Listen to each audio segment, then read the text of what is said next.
excited about our guest speaker this week. Again, these Tuesdays are do not miss. The lineup, Giselle, so far this year has been incredible. Bradley, Forbes Riley, Ryan Serhant. Who else have we had? Just do not miss. These are phenomenal. And I don't know where else you'd be on a Tuesday except for here. Now, I'm going to set up Giselle here. I've heard Giselle speak. She's fantastic. Really excited to talk to her. Giselle is known for helping real estate professionals and entrepreneurs with personal branding, social media messaging, and getting on video. She approaches marketing from the lens of personal development, humanizing the ways we show up in business, online, and especially off, with time and energy setting tactics, captivating communication techniques, and tangible boundary setting tools. You need to set your boundaries. Giselle has been recognized by TikTok as one of the top 100 women to watch. She's also shared stage with thought leaders like Brendon Burchard, Gary Vaynerchuk, and others. Now, before becoming an online performance coach, Giselle was a live television and radio host. Not shocking when you hear her speak. She was also a writer and producer for The Today Show, Entertainment Tonight, ESPNU, and others. Giselle, welcome to the GPG Mastermind. Thank you so much for having me. I'm really excited to be here. I just took my first sip of coffee. So hi, Jen Mabry. Good to see you.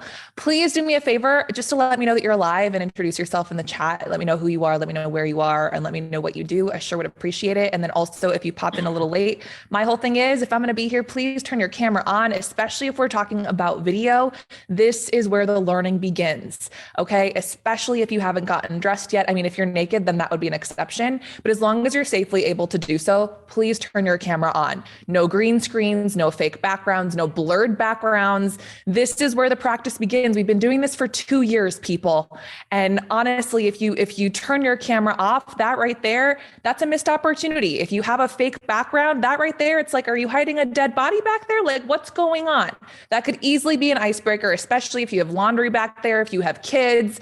Like, I guarantee you it's not as bad of a mess as you think. So this is where the tangible practice and our journey begin. So thank you for having me, and I'm excited to hang out with you all. What we're going to do, we're going to do this Q&A style with Giselle. If you have a specific question that we don't cover and you want to put it in the chat, then I'll moderate this and make sure that we get that asked as time permits. So again, Giselle, I'm so glad you're here because we've been talking a lot about personal branding for the agents, what they should be doing, what they shouldn't be doing, understanding that all social platforms are moving to video first, as you mentioned. So it'll be good to get your perspective on this. You are an expert. So let's start here. From a social media and short form video strategy, where does the average agent, the boots on the ground agent, get started with all this? So put yourself in the shoes of a brand new agent who just got licensed yesterday and has no social media. What should you be doing? Well, if you have absolutely no social media, then you must have been hiding under a rock for a while, because chances are you've used some social media. Maybe you don't have a profile specific to real estate, in which case I say, don't make a new one and start from zero. Start exactly where you're at. So if you're playing on Facebook, all right, great. Let's start playing on Facebook. If you're playing on Instagram, great. Let's start playing on Instagram. If you really enjoyed TikTok, let's go to TikTok. But I think a huge mistake is thinking that you need to create a brand new business profile, start from zero, when in actuality, you already have a group of friends and family members. Maybe they've been following you for as long as Facebook has been around, and they want to support you. They want to see you win. Yes, of course, there are the haters that they want to see you lose. But for the ones who want to see you win, that's the easiest way to start building your network. Proximity is absolutely power. The people who are already immediately in front of you.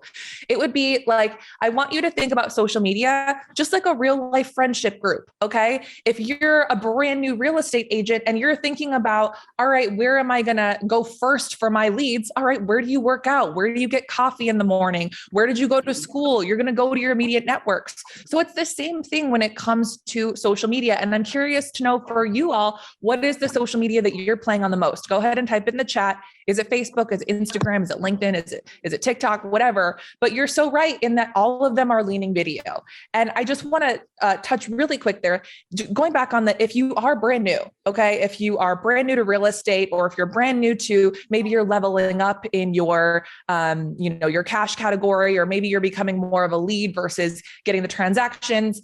Again, share that story with us, especially if you're new. There is this imposter syndrome that happens when you get into real estate, where maybe you were in finance before or hospitality or sales, and you're so good at talking about product, but you suck at talking about yourself.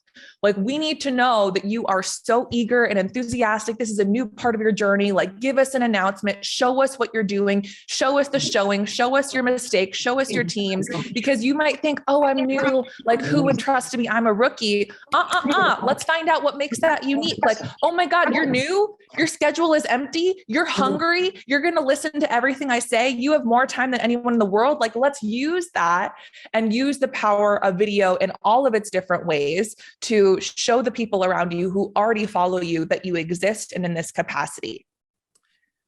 Great advice. I see people typing in the chat there. It looks like it's IG and Facebook. And I do want to segment this out a little bit. So I want to start with Instagram first. What agents should be doing specifically there? I was talking about this with someone yesterday. IG has become almost like, a digital business card for agents now. Yeah. Right. We don't use, it is. It's not like it is. It totally is. Yeah. Exactly. Right. So what are your, broad stroke thoughts, I guess, on Instagram specifically? And then we'll get to the tactical stuff. Like, how important is Instagram to an agent's social media presence? I feel like clients go there to check out their agent, right? Absolutely. So I'll tell you a little bit of something about me. So I bought my condo about a year and a half ago here in Minneapolis, and I turned this into my space. Like, you can see behind me, this isn't a fake background. Like, I have wallpaper, like it is Giselle, screaming Giselle. Every single corner of this condo I have made mine. I fully intended on staying here for a good while, and then wanted to hold on to this as an investment property when I move on to whatever. It is because of Instagram and following someone that within a year and a half, I'm like, you know what? I'm going to put my condo up for sale and I'm going to go look somewhere totally in a different place. And I'm going to go start looking at duplexes and fourplexes and vacation homes elsewhere. Okay. I had zero desire, barely even know this person, but because I follow him on Instagram, all of a sudden I am being transformed in this whole new mindset around real estate. So the reason for that is when it comes to Instagram, you get to see people in a variety of different mediums. What do I mean by that? You log into Instagram and you have your traditional feed, right? That feed is now static images. It is videos. Also, you might start to see, have you noticed how some of the people on your Instagram feed aren't just people who you follow anymore? Has anybody noticed that? Like, now you're getting recommendations, not just ads. Okay. We still see the ad content, but there's like the little follow bar of like, maybe you might like to follow this person. It's a copy of TikTok, which we'll get into later. But then on top of that, at the top of the screen, you have stories. So you can go hit on stories, but then you go to someone's actual feed. You can see their stories. You can see their bio. You can see their reels. Everything's categorized. Why is this important? So it used to be that when someone was making a buying decision, it would take 5 to 7 touch points. Okay. 5 to 7 touch points. Write down the word touch points. Okay. Touch points is basically any point of contact that you have with somebody. It could be a phone call. It could be a commercial. It could be a TikTok. It could be a video. It could be someone texting your link to that person, but it's just a matter of they're seeing you in multiple ways, shapes, and forms that's getting them to want to trust you. Do me a favor in the chat. I want you to take a guess. In 2022, on average, how many touch points does it take for someone to make a buying decision? Give me a little guess of what you think it is in 2022 with all the different distractions that we have going on.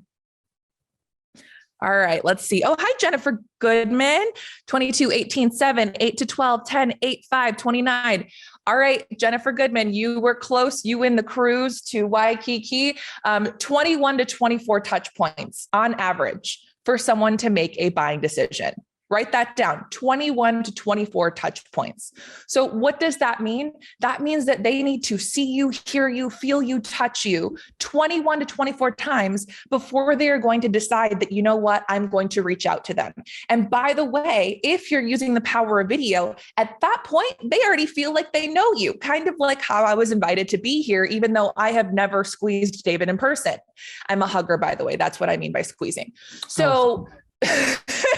So 21 to 24 touch points. How awesome though, like that can be really daunting. How awesome though, that with the power of social media, we can create those 21 to 24 touch points.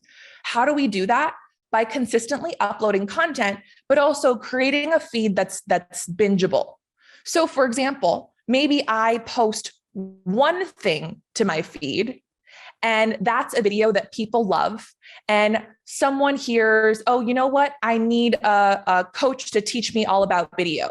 Well, someone might send that text. Chelsea might send that text to David. David sees the video and he goes, I like this video, but he doesn't just stop there. He then goes to my profile. He watches my stories. He reads my bio. He goes through a few different reels. And then maybe at that point, he decides to follow me. And then maybe in that moment, he DMs me because he knows right away, this is all I've needed to see. I get it. She's my girl. She's no bullshit. We're good. Or he starts to follow me and I will continue to show up either because I'm uploading or because I'm recommending and I'm staying top of mind. So again, why is video important? Well, I could go to your profile and see house throw up and anything that I would Google in my neighborhood and just see Canva templates with words and homes and blah, blah, blah, or the same template over and over and over with your headshot next to a house saying just listed or just sold. Or I see a lot of smiles because you're like, oh my God, that's me. Or, oh my God, I know exactly what she's talking about. Or, oh my God, that's exactly why I'm too afraid to post and it's all good. So the hope is that your profile will give us a glimpse into what is it actually going to be like to spend time with you.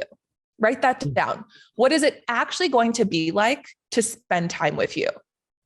Notice how I'm not just saying, what is it going to be like to work with you? What kind of sales do you do? What kind of numbers do you do? It's what's it actually going to be like?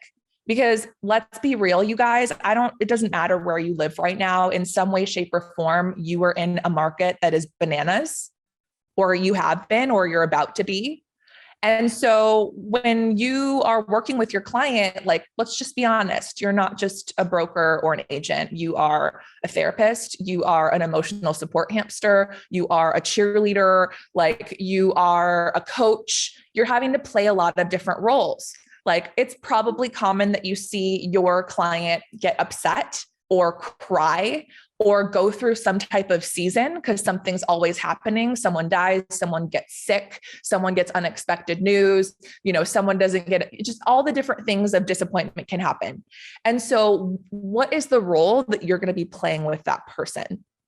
And it's important to acknowledge that each of you plays a different role. So I want you to write that down. What role do I play for my client? What role do I play for my client? And I want you to be as specific as possible. Okay. I know I'm going on a journey here, David, but I think this is helpful. No, this is fantastic. Okay. Keep it going. You got the stream of consciousness going. Just keep I'm trying going. to make this as easy on you as possible. No, I love it. Just roll. So what role do I play? I think this is really important because it goes along the lines of what playground do you play in terms of what your sweet spot is for what you sell.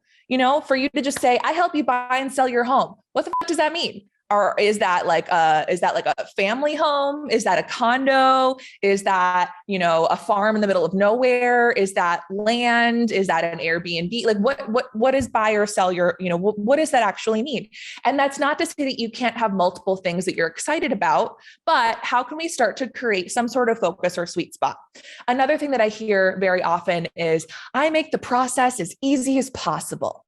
I make the process as easy as possible. I'm your real estate concierge. I have an extensive marketing plan and a database like none other. What the hell does that mean? Like, I have no idea what that means. So be more specific. For example, I have someone who he put on his bio for the longest time, I'm your real estate concierge. Okay. Again, what does that mean? And then meanwhile, I have somebody else who in her bio, she put, I am your Airbnb concierge when it comes to, and in her own words, because it was limited to the bio, property management, lawn care, housekeeping. You don't even have to live in this zip code. Which one sounds like I know what you do more than the other? Number one or number two? Just, put up fingers, number one, number two. And this doesn't have to just be your bio section. This can be posts and how you're constantly reintroducing yourself. If you were to ask, and I challenge you to do this today, after we get off this call, I want you to call 3 people within your network. And I want you to say, hey, do you know what I do for a living? Like, do you know what I do? Okay. And I want you to just see what they say. Like, do you know what kind of people I work with or houses? Because they might go, oh, I know you're a real estate agent. But what does that mean? Okay. What does that actually mean? All right. We want to get you to attract more of the right people. So we want to make it as clear as possible to know who it is that you're wanting to attract. Okay. And if the people immediately around you in real life have no idea what it is that you do, then how do the people who have no idea who you are know what it is that you do and that you are the right person for them? So a little bit of homework here, even taking that word process. What does process actually mean for you in a way that you are somehow making that process as easy as possible for your human? What is your process like? I have one client, for example, who he is a part-time dad. You know, he splits time with his ex and he gets his daughter every single day from 3 to 6. He picks her up from school and then they go to dinner, they do some homework, and then he drops her off. And then he has her on Saturdays. So for him, his process, he makes it very clear with every single person who he meets. Hey, listen, I'm available pretty much at all hours of the day, whenever you need me, except between the hours of 3 and 6, Monday through Friday. And I don't do work on Saturdays. Now, initially, when I first told one of my groups this, I had some of my clients be like, what? He works in real estate. He doesn't work on Saturdays. Oh, good luck. I bet how in the world does he even do that? And he's like, no, the reality is he, in some cases, was making more money than some of the people who were like, how could he not do that? How he's limiting himself 3-5 Saturday? No. And the reason why is because he puts up front that his core value is family, that he values his own time. Therefore, you know that he's going to value yours. He also wakes up earlier so that he doesn't have to worry about that 3 to 6 time period. And he'll hop back on at 6:01. Saturday is totally fine. He's going to make it work any other day of the week for you. And what ends up happening is he actually gets a lot more clients who are like, yeah, 3 to 5, no phones. Maybe I should do that with my kids. Saturdays, you don't work?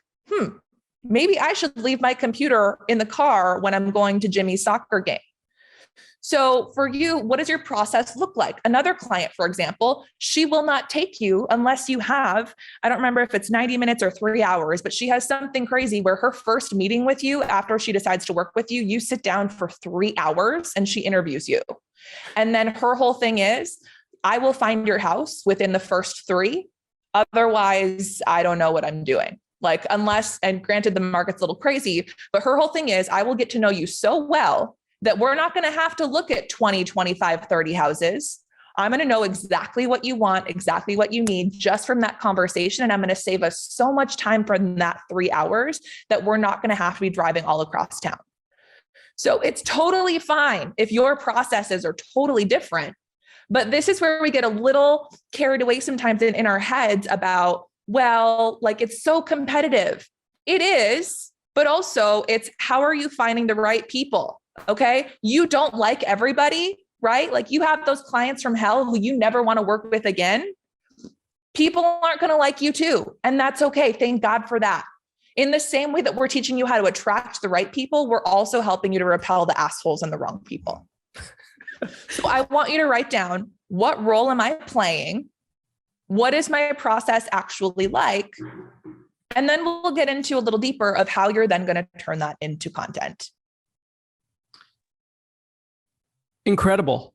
Hopefully everyone was taking notes. You did hit on a couple of things that I think are super important. I mean, you talked about a service baseline that, or should be baseline. That doesn't make you unique. That's why USPs, unique selling propositions, are so important. Differentiating yourself, niching down, whatever you might call it. And I've also seen you say, and we've been saying this for years, is that no one is watching your monthly marketing report. No one's watching that.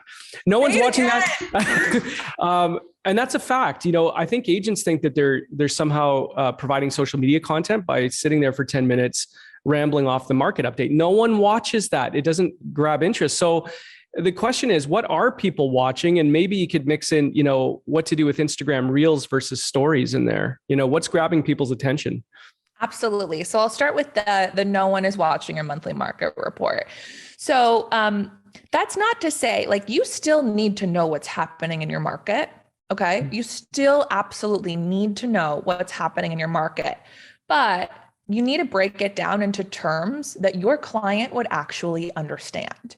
So for example, simply saying that this many homes sold in this particular neighborhood, or that it was at a price point of this, your client just wants to know, am I going to be homeless? What does that mean for me? So if you are someone who genuinely nerd out about data and numbers, and your client genuinely typically nerds out about data and numbers, great. But again, tell us what this means. So for example, let's just say 14 homes sold on the market this month. Again, what does that mean for me? Ultimately, it's answering the question, is it a good time to buy or sell right now? It is a good time. Is it a good time to buy right now? Is it a good time to sell right now? Those are two content ideas that will never get old. Okay. Write those down. Is it a good time to buy right now? Is it a good time to sell right now? Should I buy before I sell? Those three content ideas you should be doing every single month. I saw a hand go up. Spencer, did you have a question? Yeah. So just one comment I'll make on the market report thing. So I'm a real estate professional, and when I see other people's market statistics, I don't have a fucking clue what it means. So I don't think any other consumer has any idea what it means. Yes, exactly. I don't know if everybody's going to admit that, but I will. Thank you. Oh my God. Thank you. I want to put that into a little recording and be like, see, I told you. Thank you. I appreciate. Who else feels that way? Right?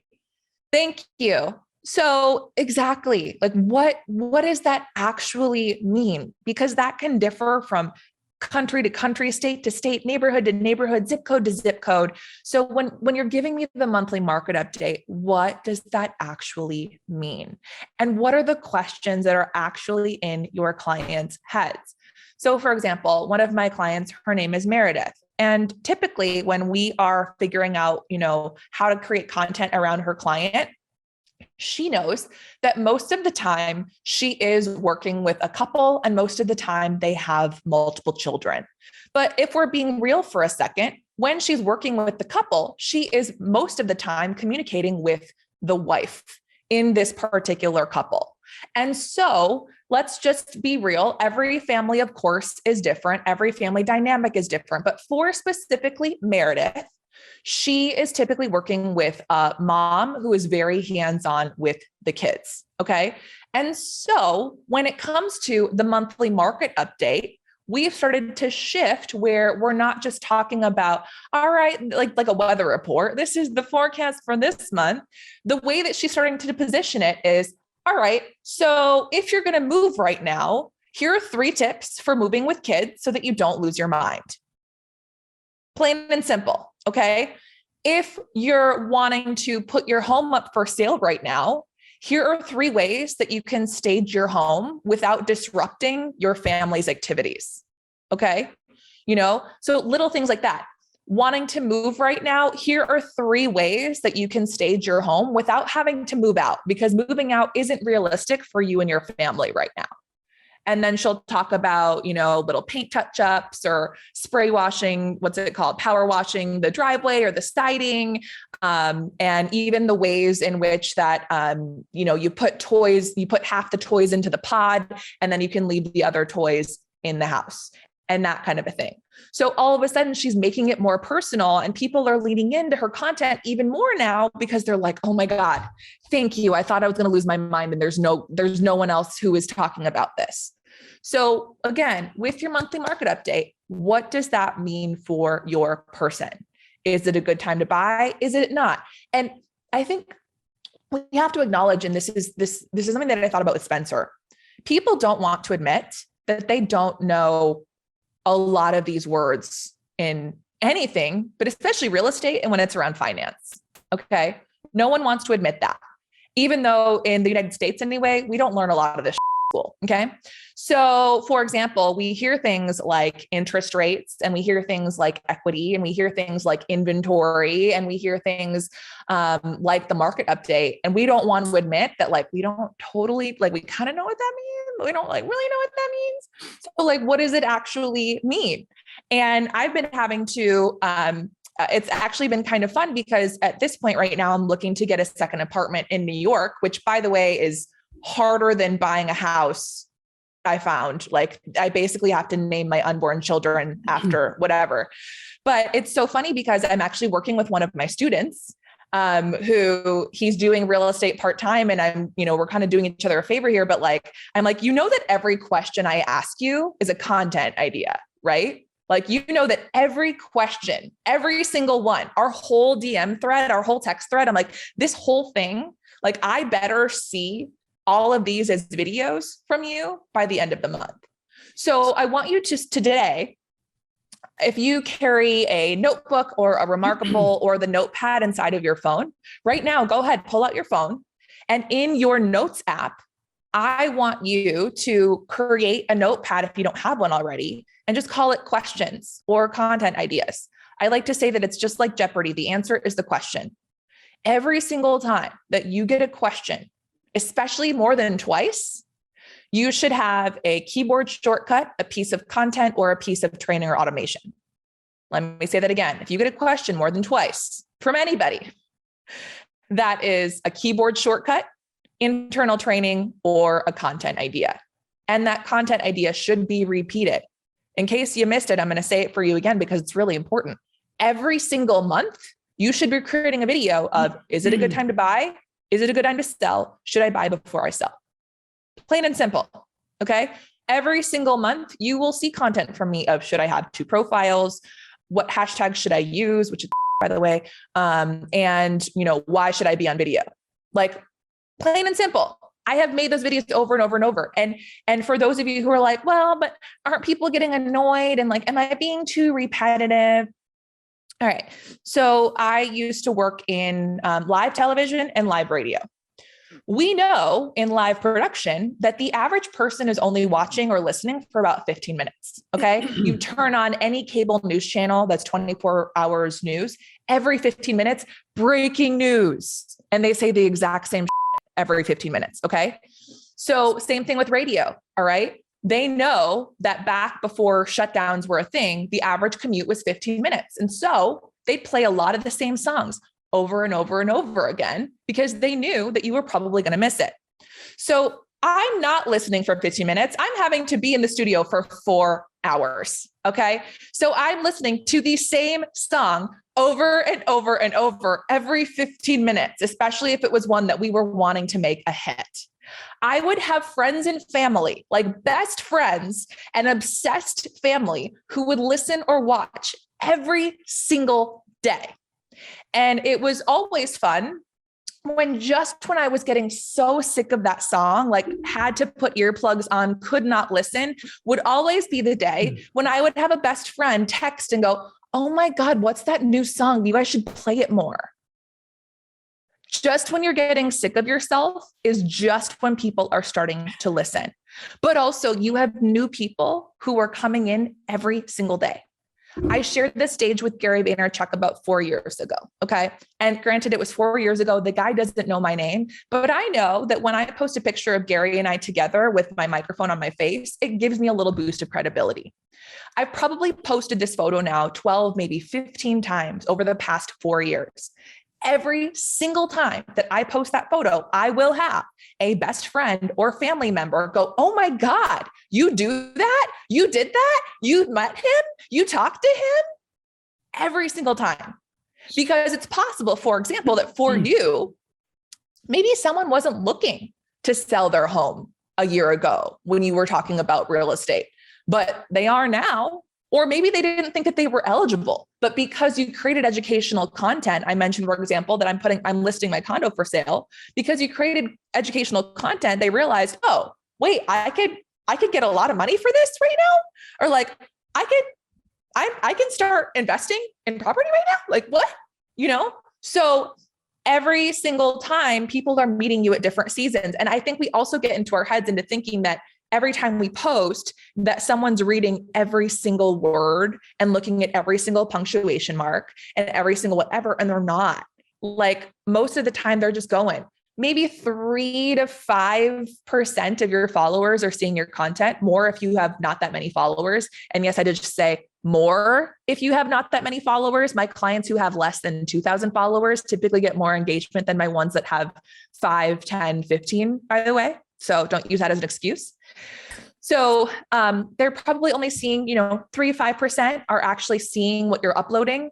And then even less than that are watching the whole thing or reading the whole caption. So how are you pulling them in? How are you engaging them? And how are you keeping yourself top of mind? And then I'll jump over to the other question, which was about the stories versus the reels, I believe. So the way that I think about it is stories in my human perspective is like calling someone on your way home. A reel is like leaving a voicemail. Okay. Stories, calling someone on your way home, reels, leaving a voicemail. What do I mean by that? Well, stories disappear after 24 hours. If you are not fluent in stories, just so you know, it is a video that you put up to 60 seconds, broken up into 15-second timeframes, and then they disappear after 24 hours. With reels, it is video that you can go up to 60 seconds. Some of you might only have 15 to 30. Instagram and TikTok are weird about revealing new features. And that goes natively on your feed, both of which though are meant to be created and consumed on this thing right here. Okay. Who has one of these things? Please wave it in the air just so that I know you're alive. Can you just wave this in the air, please? I'm sure it's like in your hand or you on. Oh, good. Okay. So everyone who waved this in the air, you have no excuse not to be making videos. When I think about stories, typically what I say is you should be posting stories no more than 6 days a week. Notice how I said not 7, no more than 6 days a week, 6 days a week, max. Okay. Max 6 days. Why do I believe that? Because I do believe that eventually the algorithm gets a little tired of you and you need to wake up the engagement after those 6 days. And also you deserve to have a day off. But when you're uploading stories, my theory is you should simply be telling us, where are you? What are you doing? And why are you doing that? Write that down. Stories. Where are you? What are you doing? And why are you doing that? Where are you? What are you doing? And why are you doing that?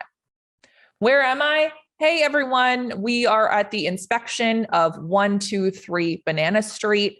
We almost waived this, but you know what? It's smarter to make sure that you include it, especially with blah, blah, blah, blah, blah.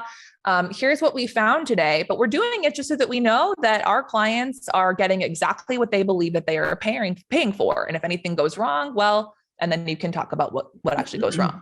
Hey, everyone, right now I am at my daughter's dance recital. She is, 3 years old and I'm really excited to be here. This is my favorite thing to do. She has no idea what the steps are, but I'm for sure going to be the one sharing the loudest in the back. Whatever it is, how are we painting the picture of who you are? Yesterday, for example, I talked about how I was opening mail and I, at 32 years old, finally ordered a new retainer after lying to my dentist and saying that I've been wearing this for the last 15 years when I actually had no idea where it was. I think I broke it. It's been somehow it's made it through every move, but finally at 32, I realized wasn't doing anything good for my mouth. So I just ordered not just 1, but 4 retainers because I know that I'll probably lose at least 2 sets when I travel, So it's just getting to what? I said, yikes, 4 retainers. Yeah. Let's just be real. And so again, what are you doing with the reels? It's thinking about, all right, how is your profile working for you while you sleep? How is your profile working for you while you sleep? If I went to your profile right now, would I have a good idea of who you are, who you serve, and what you do?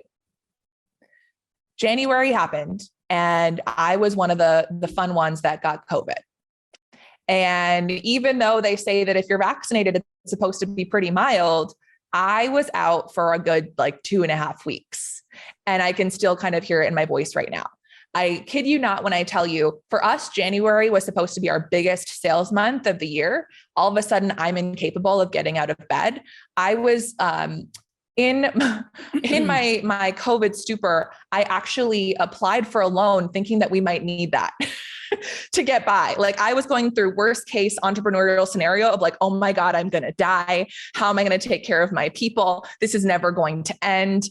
But what ended up happening was I think I posted a total of about 9 times in January and sent out 1 newsletter. And it was the biggest sales month that we've ever had. Let me say that again. It was the biggest sales month that we've ever had. Okay. And we ended up hiring because of it, like that kind of a big sales month. So I'm not asking you to post every single day. What I'm asking you to do is post with intention, post with the objective of trying to get to where you want to go, ask for what you want, and make it so that if someone was to come to your profile, if someone was to share your profile, that they could very easily tell what it is that you do, how it is that you work, and the type of person that you are. And that's what worked for us. 9 pieces of content gave us the best sales month that we've ever had. That's incredible. That was a clinic. I hope everyone was taking notes because that was fantastic. To your point, I have noticed that if you take some time off stories, the engagement will go up, the views will go up, et cetera. I have noticed that, and not that I'm an algorithm expert at all. Questions about hashtags. Hashtags. I know this changes all the time. Like how many hashtags should you be using? What should you be using? I never know what the correct answer is on this. Can you touch on hashtags for a minute? Yeah, absolutely. So when I say hashtags are BS, this is what I mean. A lot of people will come to me thinking that they can't post or that their posts aren't performing well because they don't know how to use hashtags. And if that is you, then what I'm here to tell you is the hashtags are not the problem. The hashtags are not the problem. Okay. Hashtags are simply giving your post a boost. It's not going to be what makes or breaks your post or makes it go viral or blah, blah, blah, blah, blah. I love hashtags. I think they're great. Instagram goes back and forth. I personally think they look sloppy and desperate. That's just my own mindset. So I personally prefer on Instagram to put hashtags in the first comment of my post. So not inside of the caption, in the first comment. I don't use them on Facebook. On LinkedIn, I use them inside of the actual post themselves so that it flows seamlessly. On TikTok, you have no choice, but you have to put them in the caption. So I'll use no more than 5 or 6. I think I got through every platform with hashtags. So when we're thinking about hashtags, there are a lot of different theories around, what you should be doing. And one of them is you should be coming up with really unique ideas so that if someone was to search for that hashtag, you would come up at the top. All right. Has anybody ever heard that advice? It's the worst. So the reality is that your people aren't searching for obscure and weird things. Like, no, they're looking for the basics. They're looking for your city. They're looking for real estate, or they're just asking around. And so that's why it's important that your hashtags and also the first line of your profile name are optimized for search. How are people looking for you? So your profile name should absolutely be your name, your first and last name. And then if you have room, you can put your city and what you do, or just your city, or just what you do. But you need to have your name. Okay. Those of you who are using your company name, unless it's your company's profile, it should be your name. Plain and simple. That's how people are looking for you. And we want to make it as easy as possible for people to look for you. And then when it comes to hashtags, all right. So I think of 3 things when it comes to hashtags. Location, if it matters to you, which for you it does. Audience. So think about who is it that you're wanting to attract? Is it moms? Is it families? Is it neighborhoods? Is it a certain age demographic? Maybe it is millennials. And then the last is industry. So again, real estate, realtor, homes, DIY, all of those different things. And those are going to be the things that people are going to be looking for, not the really weird and obscure things that no one's actually paying attention to. So think about those when it comes to hashtags. Does that make sense? Yeah. Hashtag millennials. Nathan's here. Hashtag boomers. I'm kidding. It's a joke. We're long in the tooth. We're old. Oh, TikTok. Can you touch on TikTok for a second here? A lot of agents are moving to TikTok. It's really interesting. We just had Eric Huberman on the podcast. He's the founder, CEO of Hawk Media. And we were talking about how, with the decline in Facebook, companies are going, okay, well, we'll just dump the money into TikTok now, right? Into TikTok. And he, his approach was, no, we have to be somewhat omnipresent. You have to be everywhere. You can't just dump money into TikTok. I personally have been really enjoying TikTok now. Like I'm all in on TikTok myself personally. But what do agents need to be thinking about with TikTok or doing? What should they be doing there? Because it's slightly different, well, a lot different from Instagram, but the engagement there, I mean, you only have a few seconds to grab attention. Yeah. You don't have a few seconds. You have one frame. One frame to capture attention. Otherwise, boom. Yeah. So I believe that if you can master video on TikTok, you can master video anywhere. And a big reason is because of that first impression that happens. You have to capture people immediately. And if you don't, people are out. And so full disclosure, I downloaded and deleted TikTok 3 times before the light bulb went off for me. So if you've downloaded TikTok and you've felt overwhelmed, that's normal. The reason for that is because TikTok initially will give you a whole smorgasbord of contrasting content. Smorgasbord. They want to get to know you. Hashtag smorgasbord. Smorgasbord. That's amazing. They do that on purpose. They want to know, how old are you? What do you like to watch? What are the types of things that you enjoy doing? And once it gets to know you, it will feel like it is reading your soul. It will know that you are gay before you've come out. It will know that you are going through heartbreak, even if you haven't told any of your friends and family members that you are going through a breakup or it will know that you're looking for a house, even if you've told nobody that you're moving, which for you, it's kind of important. And why is that? Well, it's paying attention, not just to who you like and what you follow, it's paying attention to what you're spending the most time on. So anytime that I hear someone say, oh, well, TikTok is all kids. All right, well, you just admitted to everybody that you enjoy watching kids on your TikTok, or that you're talking to your TikTok like children. Therefore, you're attracting that into your feed. Oh, your whole TikTok feed is dancing. Well, you're watching all the dancing videos. I don't see any dancing videos on my TikTok. But in that sense, it's paying attention to what are you spending the most time on. And then when you log into TikTok, there are 2 feeds. You have your following feed, which is just like every other platform. And then you have the For You feed, which Instagram is turning into. The For You feed is quite literally customized for you. And it's full of people who you do not follow, who you do not know. What does that mean for you? That means that your content is almost guaranteed to get in front of people who have no idea who you are. And if you do it right, in front of a lot of the right people who have no idea who you are. So that's where I also want you to think about, does my content make sense to the person who has no idea who I am? Write that down. Does my content make sense? And this is on any platform, you all, okay? Because remember, Instagram's starting to do recommendation and they have the Discover page and the Reels feed. And so does your content make sense to somebody who has no idea who you are? And so that's where there's so much learning opportunity on TikTok. And what's so fun is you can get discouraged and go, oh, but I'm starting from 0 and no one follows me. Yeah, but you'll probably grow faster there than anybody else. And what's so fun is that there's this false sense of anonymity there, where unlike every other platform where everyone and their mom have been following you since you were in, who knows, high school, college, whatever, on TikTok, you're starting fresh. It's like moving to a new city. It's like going to a new school, and you can be more creative or a little weird, or if you want to dance, you can. I don't, but if you want to, you can. And all of a sudden it's possible that like a more authentic you starts to come out. And maybe the reason why the videos weren't working everywhere else is because you were so caught up trying to get it scripted and perfect and produced. And what we're seeing, I just want to let you know, by the way, watch time on TikTok now exceeds both Facebook and YouTube. Watch time on TikTok now both exceeds Facebook and YouTube. And Facebook and Instagram have run a ton of research to show us that people are more inclined to trust not the produced content with all of the amazing videographers. They want to feel like they are watching you right here, like on FaceTime or like on a Zoom call. In fact, I had a client recently who was up for a campaign with Instagram. Okay. A campaign with fucking Instagram. Like that's a really big deal. And they said, you know what? We're actually going to pass because your content looks too manicured, too curated. And so that's just, listen, you might not be looking to get a campaign with Instagram, but I'm pretty sure you're looking to work with people who use and want to be, gone after by Instagram. Same thing with Target.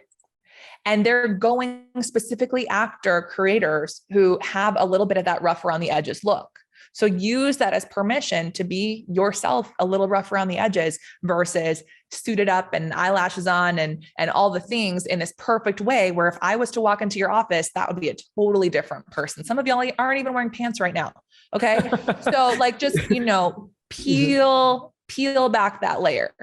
I love that. Actually, speaking of Gary Vaynerchuk, I know he went back and he repurposed his videos from horizontal to vertical for that very reason. He reshot or repurposed them, recut them so that they were horizontal. Anyway, success leaves clues, everyone. Two questions left. Giselle, the first one is, you touched on this at the beginning of the conversation, showing your face. Do you have to show your face? Yes. What should you do if you're having trouble with confidence and worrying about what other people think of you? Yeah. Yes. 100,000 million%. Absolutely. Yes. First of all, we have to get out of our heads with the vanity metrics and thinking that if it performed well, it's because of the likes and the views. Okay. Yeah. Maybe your house tours where your face isn't showing do get more views. But the most exaggerated example that I can use is I actually have 2 clients who are pet accounts. Okay. I don't just coach real estate agents. I have a client who is a dog, golden retriever life. And I have a client who is a cat, Cappy Bears. Okay. And when I started working with golden retriever life, they had about 500,000 followers. Now he has about 4.5 million followers. And the only change that he made was he started to show his face. Now he has left his 6-figure corporate job to do content creation full time. And that is because people are more inclined to trust his content because he's showing his face. Otherwise, there are hundreds of other golden retriever accounts. There are hundreds of other house accounts and luxury home accounts and Zillow and realtor.com and blah, blah, blah, blah, blah. So who's to know one account from the other? Because what ends up happening is you might be getting a lot of likes and views, but it's because you have oddly satisfying content, not because those people would actually want to work with you. So we need to change the objective to, rather than I just want this to go viral, to I want my phone to be ringing. I want my email box to be full. I want my DM requests to be, a dozen. Why are people reaching out to you? So even with the house tour, even if it's just a little thing of you knocking at the door or you opening up the door at the very beginning, and we can see you walking around, show us what it's like to spend time with you. Show us what it's like to actually be with you. People might contact you because they want to put an inquiry on that house that you represent, but we're not just looking for the one-off inquiries of the people who are going to waste our time. We're looking for the clients who we would actually enjoy spending time with and being friends with, and who are going to refer us to everybody and their mom. And the easiest way to do that is to show them what they would actually get. And for those of you who are struggling with confidence, here's the thing. The person who you see on the screen right now is the person who they see in person. If not a little bit of a weathered down version, because a lot of the cameras are so good that they trick us into thinking that we look better than we actually do. But the reality, that's who they see.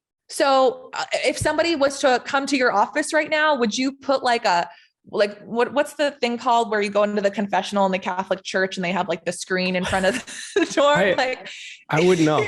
I wouldn't. But you know what I mean? Like, you're not putting a screen in front of you. Like, you're showing up exactly as you are. And maybe that person is a little wrinkled or overweight or losing hair, or like, great. That's awesome. Like, that's who they're seeing. That's who they're calling. And so like, what are you hiding behind? And if you're trying to create filters, and if you're thinking about the good lighting and whatever, like, they might be little confidence boosters, but they're kind of fucking you up in terms of thinking that you look like something that you don't actually. So same thing with your headshots. If your headshot was taken 5 or so years ago, or if the clothes that you were wearing in your headshot no longer fit you, it's time to get a new headshot. Like, I want to know that that's who I'm going to see. And I'll be honest with you, when I see someone who they use a lot of filters, like, you trick yourself into thinking that it looks just like you, but it doesn't. And automatically that is trust lost, missed opportunity. You know, wow. You're laughing because you know it's true. It's just funny the way you explain it. This is why we love Giselle, everyone. But great advice. Authenticity trumps all. So I think that's a good point. Last question, Giselle.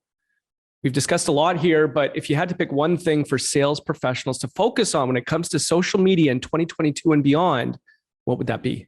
One thing. Yeah. Short form vertical video. Okay. Short form vertical video, which has been the topic of this entire conversation. I want you to get so comfortable creating video on your phone. So comfortable creating video on your phone.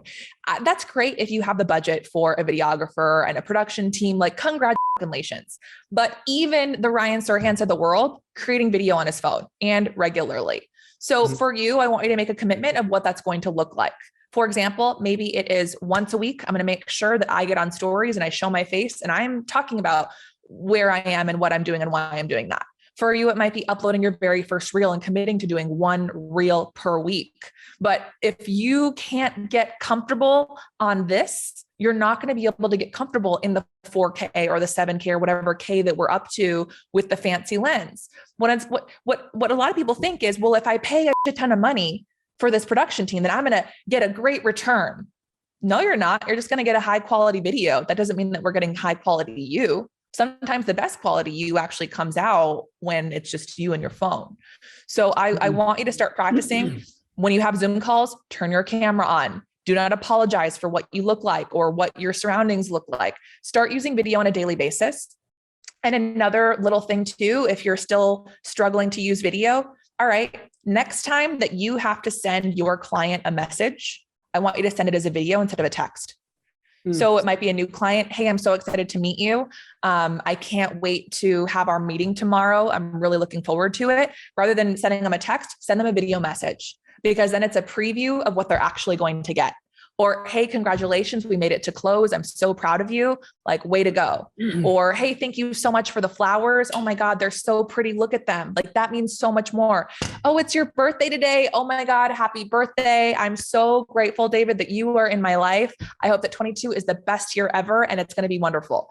Like, those are all scripts that you were already going to text anyway and have nothing to do with thinking on your feet. So get into the habit of sending. If you're too nervous or insecure about the mass videos, then focus on the one-to-one videos and use that to just put the little building blocks into place to eventually get to those stories and then the reels and all of the things short form vertical.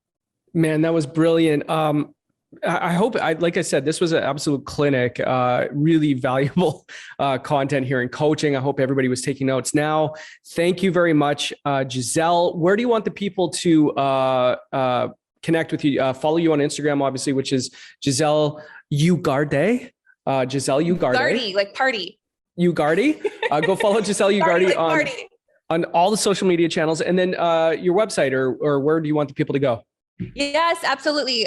Definitely, find me on Instagram. What I like to say at the end of every session is I love the thank yous. They mean so much, but what means even more is when you show me your receipts.